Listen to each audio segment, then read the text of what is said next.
Hello everyone, I welcome you all for the today's session of the Hindu editorial.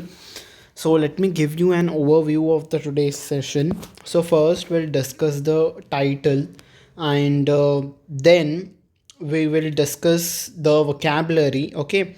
So as you can see, first a vocabulary will come on your page and after that the article will come on your screen. Okay. So whatever article you are going to read, before that you will be having that particular slides vocabulary in your previous slide. Okay, so this is the vocabulary of your next slide. Okay, we are done with our first slide here and its vocabulary here itself. Okay, now we'll move to the second slide's vocabulary. Here is the second slide vocabulary and here is the second slide and second slide's article. Okay, then again we got the third slide vocabulary and yes, there is a bit of more vocabulary in the third slide. So yes, two slides for vocabulary and then we again got our article. Okay, so in this similar way we will proceed. I hope everything is clear to you. Let's begin with our session. So the title for the today's editorial is policy mismatch. ठीक है, तो कोई भी चीज़ अगर mismatch हो रही है मतलब वो दो किसी भी चीज़ों से मैच नहीं कर रही है. ठीक है, मतलब यहाँ पे ऑथर क्या कहना चाहते हैं, जो बाइडन के एक्शंस हैं और मिस्टर जो बाइडन जो यूएस के प्रेसिडेंट हैं उनके जो एक्शंस हैं और उनकी जो पॉलिसीज़ हैं वो मैच नहीं कर रही हैं. ठीक है, तो ऑथर यही सजेस्ट कर रहे हैं आर्टिकल में कि जो भी बाइडन की पॉलिसीज़ हैं उसके अनुसार ही बाइडन को एक्शंस लेने चाहिए. ठीक है, on the US and Israel policy, तो यूएस और इसराइल के पॉलिसी के ऊपर जो भी मैंने आपसे अब कहा कि एक्शंस मैच नहीं हो रहे हैं बाइडन के, तो वही वो कह रहे हैं. ठीक है, तो बस वो यही कह रहे हैं आर्टिकल में. The US must not arm Israel while asking it to halt Gaza strikes. तो ऑथर कह रहे हैं कि यूएस जो है उसको मस्ट नॉट आर्म मतलब प्रोवाइड नहीं करना चाहिए आर्म्स एंड एम्यूनेशंस इसराइल को, जहाँ पे वाइल का यहाँ पे दो कॉन्टेक्स्ट पे यूजेज होता है. पहला होता है कॉन्ट्रास्ट. ठीक है,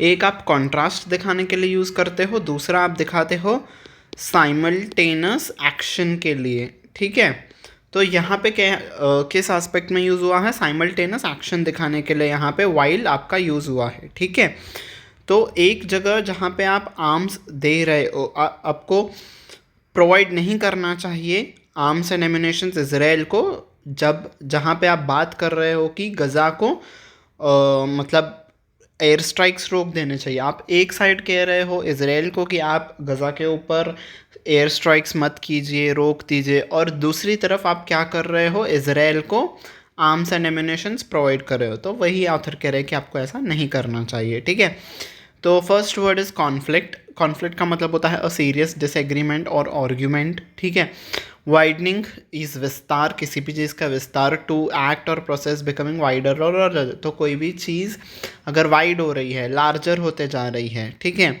बढ़ती जा रही है, तो वो वाइडनिंग हो रही है. ठीक है, वाइड हो रही है. राइवल इज प्रतिद्वंदी, अ पर्सन और a thing competing with another for the same objective for superiority in the same field of activity. ठीक है, तो जो भी आपके साथ लड़ाई कर रहा है, आप जिससे compete कर रहे हो, वो आपका राइवल हो गया, प्रतिद्वंदी हो गया. ठीक है, अनलीस्ड करना इज रिलीज और फ्रॉम अ रिस्ट्रेंट और अनलीस्ड मतलब किसी भी चीज़ से आप छुटकारा दे देना, छोड़ देना इज अनलीश करना. ठीक है, कैजुअलिटीज़ का मतलब है पीपल किल्ड और इंजर्ड इन अ वॉर और एक्सीडेंट. ठीक है, तो वॉर में या फिर एक्सीडेंट में जो भी लोग मर जाते हैं हम उन पर्टिकुलर डेथ्स को हम कैजुअलिटीज़ कहते हैं. ठीक है, रेज इज़ क्रोध. ठीक है, अगर आप वायलेंट हो, अनकंट्रोलेबल एंगर को हम क्रोध या फिर रेज कहते हैं. ठीक है, फॉल अपार्ट का मतलब है, ये आपका एक फ्रेजल वर्ब है.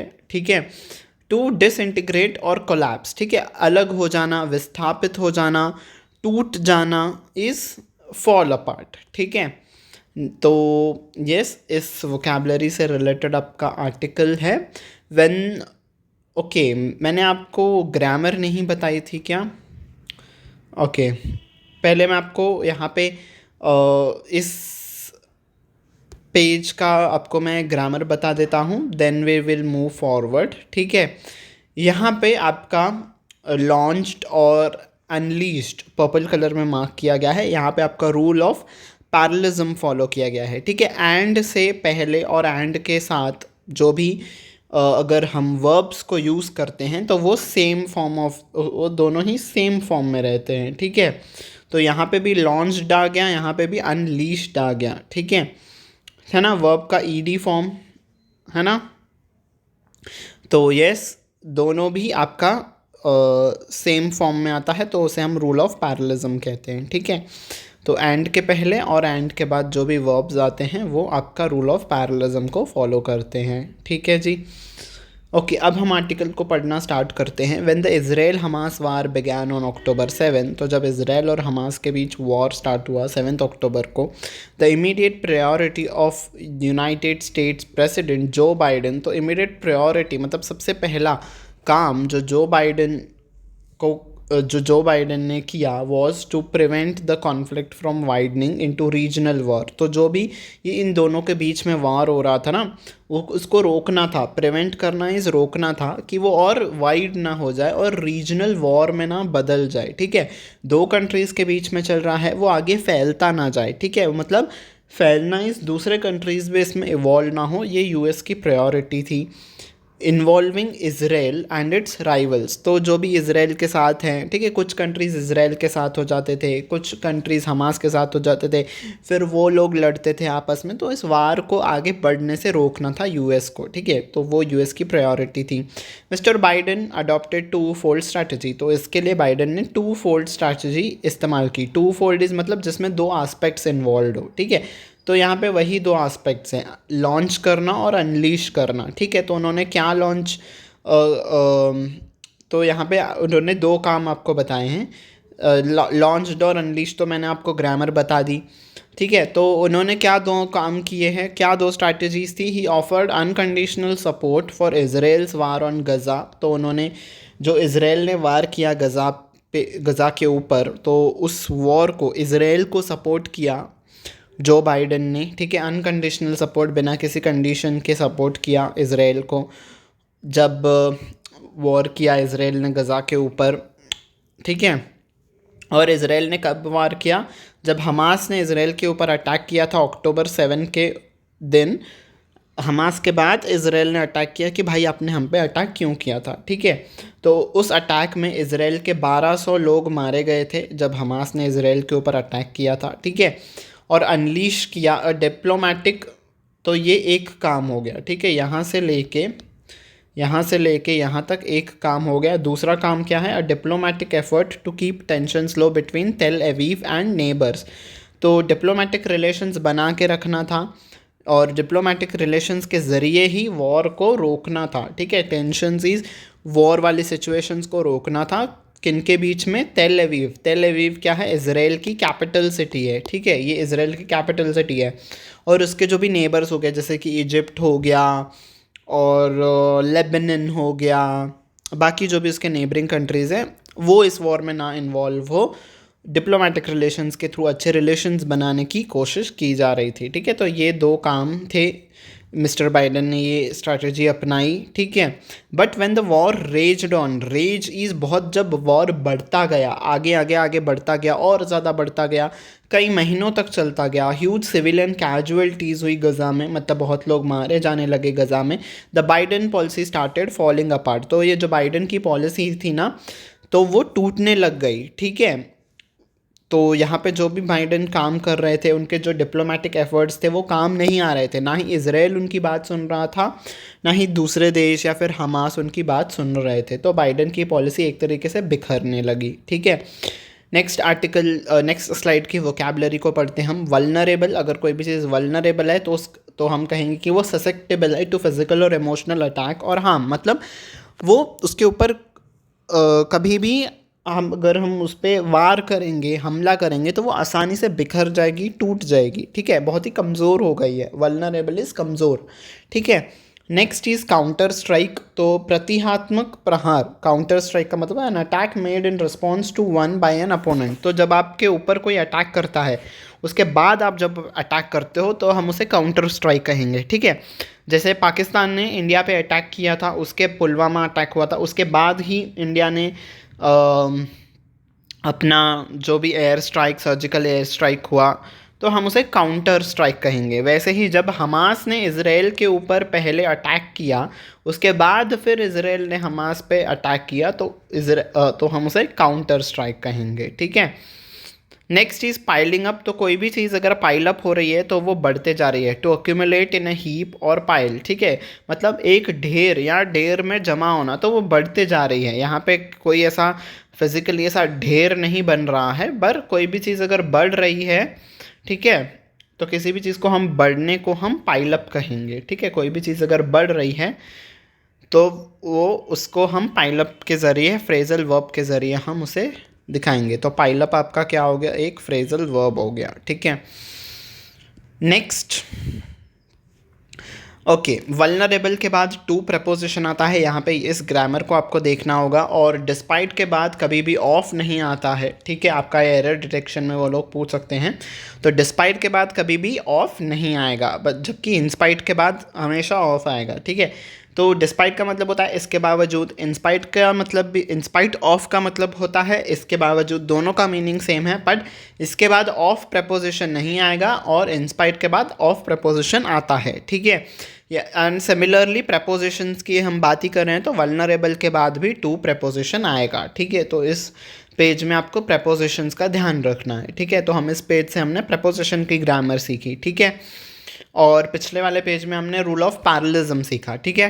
तो आर्टिकल के पढ़ने के साथ साथ हम ग्रामर को भी ऑब्जर्व करते चल रहे हैं, ठीक है। Today as the war is set to enter its 8 month, तो आज अगर हम कैलकुलेट करें डेज को तो आज 8 महीने हो गए हैं इजराइल और हमास के वॉर को।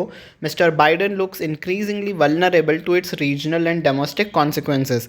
तो मतलब बाइडन जो है वो वीक होते जा रहे हैं, जो भी रीजनल और डोमेस्टिक रिजल्ट्स आ रहे हैं, कॉन्सिक्वेंसेज इज रिजल्ट्स, तो उनके पॉलिसी काम नहीं कर रही है, तो उसके उस वजह से जो भी प्रॉब्लम्स आ रही हैं, कठिनाई आ रही हैं, बाइडन उसे फेस नहीं कर पा रहे हैं, ठीक है। ओवर 34,000 पीपल, तो 34,000 पीपल जो कि एक वास्ट मेजॉरिटी है, मतलब एक बहुत ही बड़ा नंबर है, of them women and children. तो 34,000 में ज़्यादातर ज़्यादा वुमेन और चिल्ड्रन ही थे जो कि मारे गए हैं by Israel defence forces in Gaza. तो इजराइल ने जो काउंटर स्ट्राइक किया था हमास के हमले के बदले, उस हमले में 34,000 लोग मारे गए हैं, और उसमें से अधिकतम लोग जो हैं वो बच्चे और महिलाएं हैं, ठीक है। इजराइल वाउज टू इन्वेड रफा, वाव करना इस शपथ लेना, ठीक है, कसम लेना। हम कहते हैं ना कि मैं कसम लेता हूँ कि मैं इसे तबाह करके रहूँगा, तो वैसे ही इजराइल ने कसम ले ली है कि वो रफ़ा पे इन्वेड करेगा। इन्वेड करना इस वहाँ की जो हुकूमत है उसे हरा के अपना वहाँ पे राज को स्थापित करना इज़ इन्वेड करना। तो रफ़ा जो है वो शायद फ़लस्तीन में कहीं आता होगा, ये आई थिंक इजिप्ट के पास है। हमने सुना था ना रफ़ा बॉर्डर, रफ़ा क्रॉसिंग, है ना। तो यस, उस जो कि सदर्न मोस्ट टाउन है गज़ा में, तो गज़ा में वो कह रहा है, इजराइल कह रहा है कि हम इस टाउन पे अपना कब्ज़ा करेंगे। Where more than 1.4 million Palestinians have taken refugee, तो शरणार्थी के तौर पे जो भी गज़ा के लोग हैं वो रफ़ा में आके रहे हैं, ठीक है। 1.4 मिलियन लोग पैलेस्टीनियंस जो हैं वो रफ़ा में आके रहे हैं एज ए रेफ्यूजी, शरणार्थी के तौर पे, ठीक है। बिकॉज इजराइल ने कहा था कि आप जहाँ पे भी रह रहे हो वहाँ से आप निकल जाइए, बिकॉज हम एयर स्ट्राइक्स करेंगे तो सिविल कैजुअलिटीज़ ना हो, इसीलिए पैलेस्टीनियंस को कहा गया था कि आप अपने सारे शहर खाली कीजिए। तो कई सारे जो गज़ा में जो लोग थे, पैलेस्टीन के जो लोग थे, वो छोड़ के रफ़ा में आ गए थे शरणार्थी बन के, ठीक है। Okay, despite mister बाइडन्स warning against such a move, तो मिस्टर बाइडन ने वार्न किया था कि आप रफ़ा पे कब्ज़ा नहीं करेंगे with Houthi attacks on ships, तो ये बात यहाँ पे ख़त्म हो गई। मिस्टर बाइडन ने तो वार्निंग कर दी, एक तरफ ये हो रहा था, दूसरी तरफ क्या हो रहा था, जो हाउथीज़ थे वो शिप्स पे अटैक किए जा रहे थे रेड सी के ऊपर। रेड सी में से जो भी शिप्स जा रही थी, ठीक है, एशिया के तरफ जो भी आ रही थी, उस पर हाउथीज़ जो लोग थे वो अटैक कर रहे थे। हाउथीज़ कौन है? ईरान के द्वारा सपोर्टेड एक संगठन है जो कि रेड सी में डाकुओं की तरह काम करता है, ठीक है। तो वो शिप्स पे अपना डाका डाल रहे थे। And strikes and counter strikes between Israel and Iran, तो इजराइल और ईरान के बीच में भी स्ट्राइक्स हो रहे थे। इजराइल ईरान के ऊपर स्ट्राइक कर रहा था, ईरान इजराइल के ऊपर स्ट्राइक कर रहा था, तो दोनों एक दूसरे के ऊपर अटैक्स कर रहे थे। The conflict has already spread beyond the borders of Palestinian territories. तो हमने शुरुआत के पेज में पढ़ा था ना कि उनकी स्ट्रैटेजी थी कि ये वॉर स्प्रेड ना हो, पर ये वॉर स्प्रेड हो गया और पैलेस्तीन के बाउंड्रीज, मतलब पैलेस्तीन के बाहर भी, ये गज़ा के बाहर भी ये वॉर फैल गया, ठीक है। मतलब दूसरे कंट्रीज भी इसमें इन्वॉल्व हो गए through a full scale regional war. दो का यहाँ पे कॉन्ट्रास्ट के जरिए दिखाया गया है, कॉन्ट्रास्ट दिखाया गया है कि फैल तो गया पर एक फुल स्केल रीजनल वॉर के तरीके से नहीं हुआ। कुछ ही कंट्रीज इन्वॉल्व हुई, सभी कंट्रीज इसमें इन्वॉल्व नहीं हुई, ठीक है। मतलब सिर्फ ईरान ही आ गया इसके बीच में, ईरान और जो लेबनान था वो कुछ ही देश आ गए, बाकी के कंट्रीज इसमें नहीं इन्वॉल्व हो पाए, ठीक है। तो the conflict has trigger is कोई भी चीज़ अगर बढ़ जाती है तो हम उसे ट्रिगर कहते हैं, ठीक है। कोई भी चीज़ को उत्तेजित करना, बढ़ा देना, इस ट्रिगर करना। तो जो कॉन्फ्लिक्ट था वो बढ़ गया, हैज़ ट्रिगर, नहीं, कॉन्फ्लिक्ट नहीं बढ़ गया। कॉन्फ्लिक्ट के वजह से क्या चीज़ बढ़ गई, तो कॉन्फ्लिक्ट हैज़ आ गया ना, है ना। तो कॉन्फ्लिक्ट ने किस चीज़ को बढ़ा दिया, मैसिव प्रोटेस्ट्स हो गए कॉन्फ्लिक्ट के वजह से, जो भी इनके बीच में ये पैलेस्तीन और गज़ा इसराइल के बीच में चल रहा है। इससे क्या चीज़ भड़क उठ गई, जो लोग थे प्रोटेस्ट्स करने लगे, कहाँ पे, university students in the US. तो यूएस में जो भी यूनिवर्सिटी में पढ़ रहे थे स्टूडेंट्स, उन्होंने प्रोटेस्ट करना स्टार्ट कर दिया। पाइलिंग अप प्रेशर, तो इससे प्रेशर पाइल अप हो गया, यानी कि बढ़ गया, मिस्टर बाइडन पे और ज़्यादा प्रेशर बढ़ गया to reconsider his policy towards Israel. तो इसराइल की तरफ जो उनकी पॉलिसीज़ हैं, जैसे वो बर्ताव कर रहे हैं, उसको रिकन्सिडर कर रहा है, इस फिर से उस पर सोच विचार करने के लिए मजबूर कर दिया बाइडन जी को, ठीक है।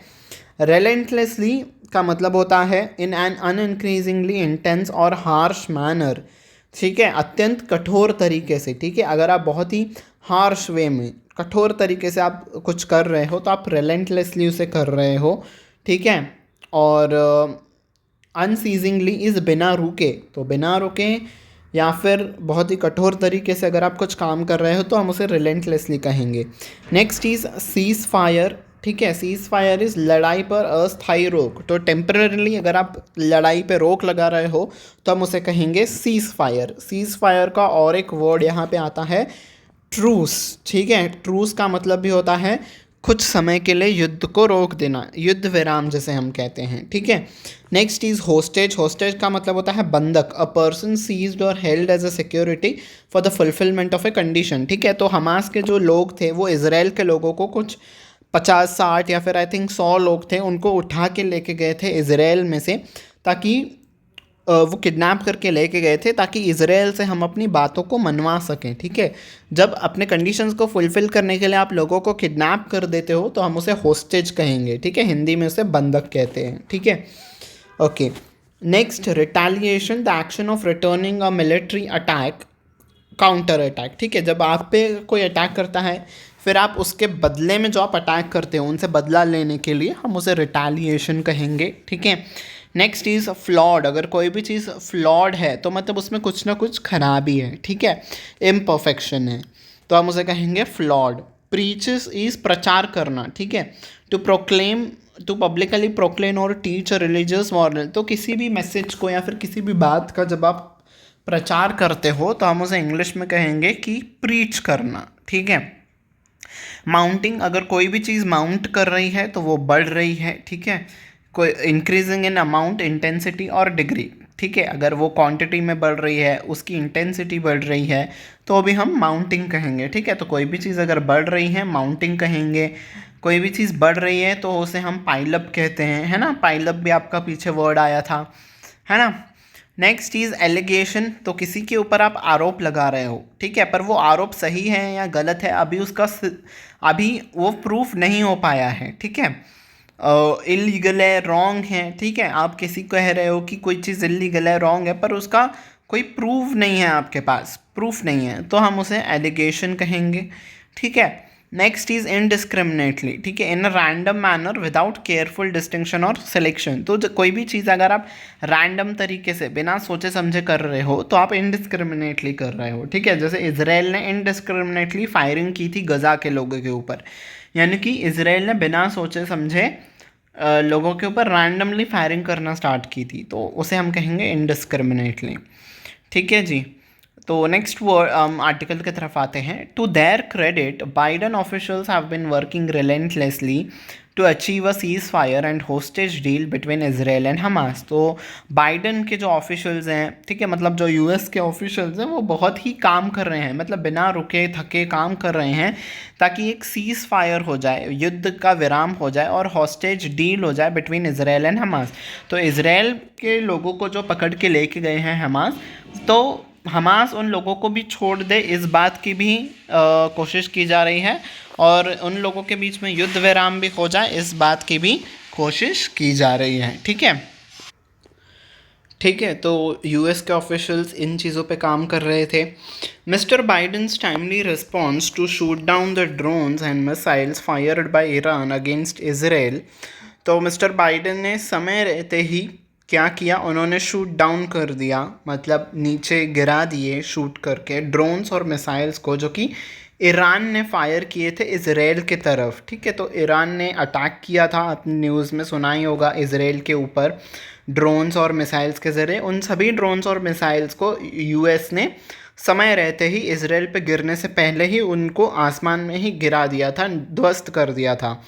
और मिस्टर बाइडेन ने वार्निंग दी थी प्राइम मिनिस्टर ऑफ इसराइल को, जो कि बेंजामिन नेतन्याहू जी हैं। कौन है ये बेंजामिन नेतन्याहू? प्राइम मिनिस्टर हैं इसराइल के।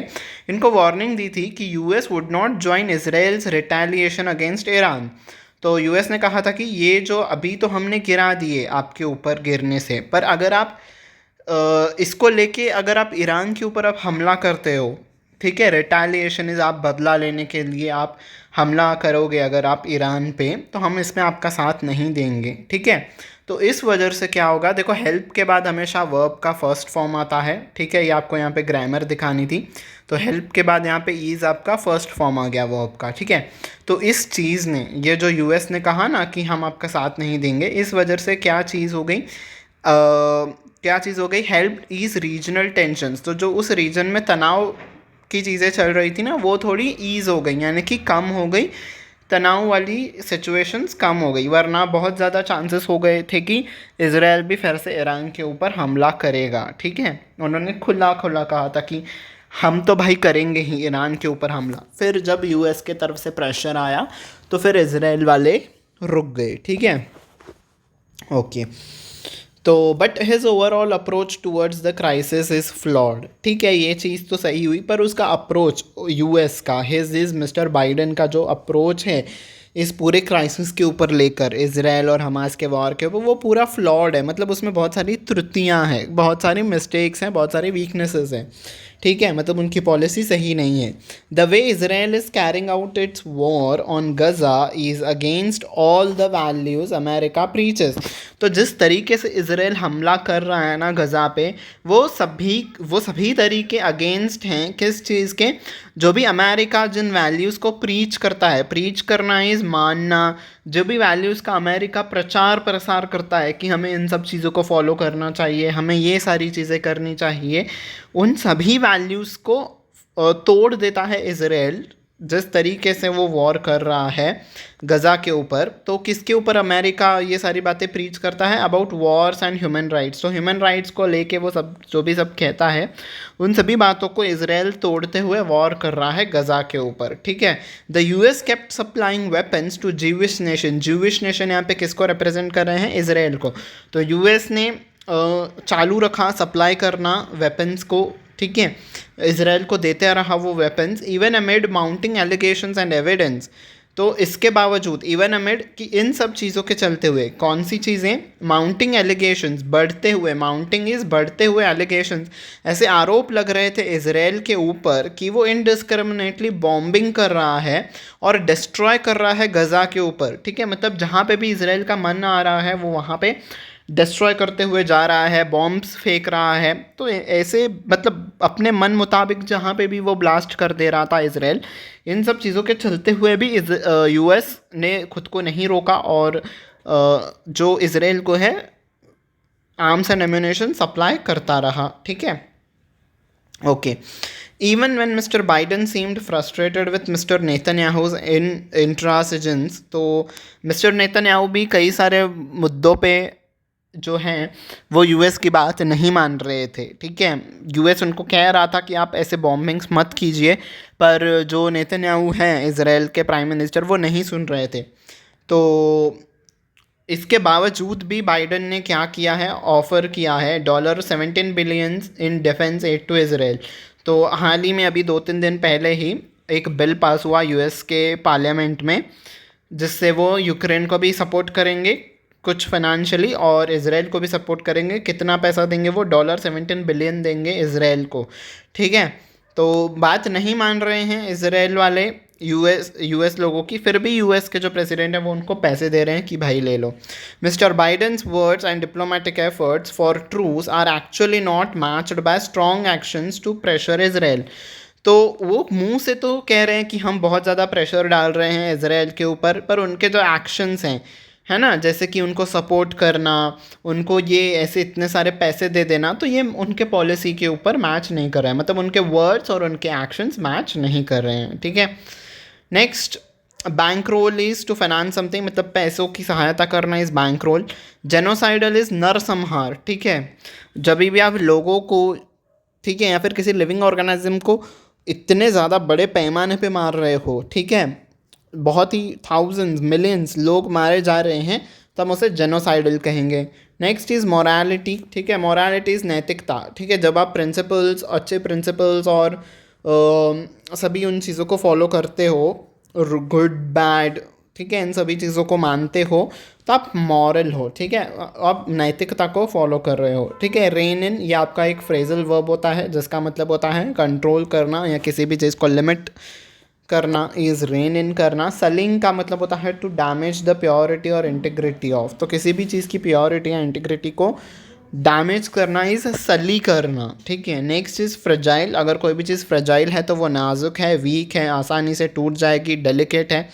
Next is candidacy. Candidacy is उम्मीदवारी। ठीक है, the position of being a candidate for an elected office, तो किसी भी चीज़ के लिए आप अपनी उम्मीदवारी के लिए अप्लाई कर रहे हो। ठीक है, जैसे कि हमारी कैंडिडेसी होती है फॉर द एमपी इलेक्शन। ठीक है, जो भी कैंडिडेट्स ठहरे हुए हैं, तो अपनी उम्मीदवारी को हम कैंडिडेसी कहते हैं। ठीक है, किसी भी पोस्ट के लिए हम इलेक्ट होना चाहते हैं, उसके लिए जब आप अपना नेम देते हो आगे, तो हम उसे कैंडिडेसी कहते हैं। फ्लॉज इज़ दोष। ठीक है, इम्परफेक्शंस और वीकनेसेस हम कहते हैं ना, फ्लॉड है, या आपका कॉन्सेप्ट ही पूरा फ्लॉड है, तो वही मतलब इम्परफेक्शन से भरा हुआ है। ठीक है, तो and by continuing to arm and bankroll Israel genocidal war on Palestinians, तो यूएस क्या कर रहा है, कंटिन्यू कर रहा है, आर्म्स एंड एम्यूनेशंस दे रहा है इसराइल को, और बैंक रोल इस पैसों की सहायता भी दे रहा है। किस चीज़ के लिए वो इसराइल यूज़ कर रहा है इन पैसों को, जेनोसाइडल वार, लोगों को मार रहा है पैलेस्तीन में। ठीक है, mister Biden is debilitating his own moral arguments about foreign policy. Debilitating is weak कर देना, तो मिस्टर बाइडन खुद ही वीक कर रहे हैं अपने मॉरल आर्ग्यूमेंट्स को, जो कि उनको फॉरेन पॉलिसी के ऊपर लेकर है। तो मतलब जो फॉरेन पॉलिसी यूएस फॉलो करता है, उसको खुद यूएस के प्रेसिडेंट ही उसको वीक बना दे रहे हैं। ठीक है, नॉट जस्ट मोरालिटी की ही बात नहीं है। Mister Biden's inability to rein in Israel is weakening America's standing in West Asia. तो ये साफ साफ दिख रहा है कि जो मिस्टर बाइडन है वो एबल नहीं है, वो कंट्रोल नहीं कर पा रहे हैं। रेन इन इज कंट्रोल करना या फिर लिमिट करना, वो इसराइल को रोक नहीं पा रहे हैं, ठीक है, वॉर करने से। तो इस चीज़ से क्या हो रहा है, देखो यहाँ पे भी रूल ऑफ पैरेललिज्म फॉलो हुआ है, वीकनिंग और सलिंग। ठीक है, तो वो बस दिखाना था, इसलिए यहाँ पे पर्पल में मार्क किया गया था। तो इसराइल को वो रोक नहीं पा रहे हैं, तो इससे क्या हो रहा है, अमेरिका का जो पावर है, ठीक है, उनका जो दबदबा था वो वीक होता जा रहा है वेस्ट एशिया में। ठीक है, वेस्ट एशिया आपका वही पार्ट हो गया अरब कंट्रीज़ का, जो भी हो गया आपका पार्ट, जॉर्डन, इजिप्ट, इसराइल, गज़ा और लेबनान, सऊदी, जॉर्डन हो गया, तो यस यूएई, इस पूरे को हम मिडल ईस्ट या फिर वेस्ट एशिया कहते हैं, ठीक है। तो उस एरिया में यूएस का जो है वो दबदबा कम हो रहा है। एंड सलिंग इज वीक कर देना his already fragile candidacy. Weak क्या कर रही है, जो कि ऑलरेडी नाजुक सी है, ठीक है, मतलब जो ऑलरेडी नाजुक सी कैंडिडेसी उनकी बनी हुई है, ठीक है। ऐसे पोल्स आ रहे हैं ना कि यूएस के प्रेसिडेंट के लिए मिस्टर बाइडन शायद इस बार ना जीते, मिस्टर ट्रंप जीत जाएं, तो उनकी कैंडिडेसी ऑलरेडी वीक है। ये चीज़ उसको और ज़्यादा कमज़ोर बना रही है यूएस के प्रेसिडेंशियल इलेक्शंस में, जो कि नवंबर में होने वाले हैं, ठीक है। इफ़ द 81-year-old प्रेसिडेंट, तो यूएस के जो मिस्टर बाइडन है वो 81-year-old प्रेसिडेंट हैं, is serious about the peace invest, अगर वो सच्ची में सीरियसली चाहते हैं कि उस रीजन में, वेस्ट एशिया के रीजन में शांति बनी रहे, he should first address the flaws in his policy. तो उसको पहले क्या करना चाहिए, मिस्टर बाइडन को एड्रेस करना चाहिए, यानी कि देखना चाहिए, समझना चाहिए कि क्या मिस्टेक्स हैं उनके पॉलिसी में टुवर्ड्स इजराइल एंड पैलेस्टीन। तो उनकी जो पॉलिसी है इजराइल और पैलेस्टीन को लेके, उस पॉलिसी में क्या मिस्टेक्स हैं, क्या किस जगह पे वो गलत जा रहे हैं, उनको देखना होगा। There were several examples of American presidents using hard pressure on Israel for peace. उनको पिछले जो अमेरिका के प्रेसिडेंट्स रहे थे, बिकॉज इसराइल और पैलेस्टीन का जो वॉर है बहुत टाइम से चलता आ रहा है, तो पहले के जो अमेरिकन प्रेसिडेंट्स हैं उन्होंने इसराइल के ऊपर प्रेशर बना के रखा था कि वो शांति बनाए रखे, वॉर को ना करें। पहले के प्रेसिडेंट्स ने इसराइल के ऊपर बहुत सही से प्रेशराइज़ किया था, पर उनको ये भी देखना चाहिए कि कैसे उन्होंने किया था, ये कहाँ पे मिस्टेक कर रहे हैं मिस्टर बाइडन, तो उनको ये देखना चाहिए, ठीक है। Mister Biden should at least show the courage to call for the permanent ceasefire in Gaza. तो वो कह रहे हैं कि एटलीस्ट मिस्टर बाइडन को ये हिम्मत दिखानी होगी कि वो, चलो वार को, वो सब तो बाकी की अलग बातें हो गई, लोगों को मारना, नरसंहार, उन सब चीज़ों को रोकना, वो तो बात की बात होगी। आपको इतना करेज दिखाना होगा कि आप इसराइल को कह सको कि भाई परमानेंट सीज फायर हो जाए, परमानेंट इज़ युद्ध विराम हो जाए। आप युद्ध को तो पहले रोको, बातचीत वो आगे कर लेंगे, पर आप युद्ध को तो रोको, आप इतने तो सक्षम बनिए, ठीक है, in Gaza, and adopt policies including suspending arms sales to Israel. और आपको क्या करना चाहिए, आप ऐसे पॉलिसीज़ को अडॉप्ट कीजिए जिसमें ये इंक्लूड हो कि आप इसराइल को जो आर्म्स एंड एम्यूनेशंस, मतलब जो हथियार आप सेल कर रहे हो, आप उसको रोक दोगे अपने गोल को मीट करने के लिए, ठीक है। आपका गोल क्या है, पीस बनाना है, ठीक है, और सीज फायर करवाना है, होस्टेज डील करना है ना, हमने शुरुआत में पढ़ा था। अगर आप इन गोल्स को मीट करना चाहते हो तो पहले सीज फायर करवाओ परमानेंटली, और सेल्स को रोको, आप जो हथियार दे रहे हो इसराइल को उस चीज़ को रोक दो, अगर आप अपने गोल को पाना चाहते हो तो, ठीक है। तो this was it for the today's session. तो ये था आपका आर्टिकल, और यहाँ पे वोकैबलरी के आपको मैंने 5 वर्ड्स दिए हैं for the revision point of view. आप कमेंट सेक्शन में इसका आंसर लिख सकते हो, आपका रिवीजन हो जाएगी। और यहाँ पे एक एरर डिटेक्शन का क्वेश्चन मैंने डाला है, जो कि यहाँ पे आपका एक सेंटेंस है जो कि 5 पार्ट्स में डिवाइडेड है, ठीक है। यहाँ पे A, B, C, D और E, आपको बताना होगा कि किस पार्ट में है एरर, ठीक है। यूजुअली ये आपका बैंकिंग सेक्टर के एग्ज़ाम्स में ये पूछा जाता है, तो यस बताइए कहाँ पे है error. Yes, so the correct answer is, yes correct answer is part D, ठीक है। पार्ट डी में आपका एरर डिस्पाइट के बाद मैंने आपको बताया था ऑफ नहीं आता है, ठीक है, जबकि इंस्पाइट के बाद आपका प्रपोजिशन ऑफ आता है, ठीक है। दोनों का ही मतलब होता है इसके बावजूद, ठीक है जी। So this was it from my side for the day. I hope आपको ये सेशन अच्छा लगा होगा। हमने इस सेशन में वोकैबलरी को कवर करने की कोशिश की, आर्टिकल को समझा, ग्रामर के एस्पेक्ट्स को समझा, एरर डिटेक्शन का क्वेश्चन किया। तो मैंने इस सेशन को पूरा कॉम्प्रिहेंसिव रखने की कोशिश की। अगर आपका सेशन पसंद आया हो तो आप अपने बाकी के फ्रेंड्स के साथ भी इस सेशन को शेयर कर सकते हो, और यस लाइक बटन पे भी प्रेस कर देना, एंड सब्सक्राइब बटन पे भी प्रेस कर देना, साथ साथ बेल आइकन पे भी प्रेस करना ना भूलेगा, ताकि आने वाले क्लासेस की नोटिफिकेशन आपको टाइम टू टाइम मिलती रहे, ठीक है जी। So yes, until we meet next time, take very good care of yourself. Bye bye everyone.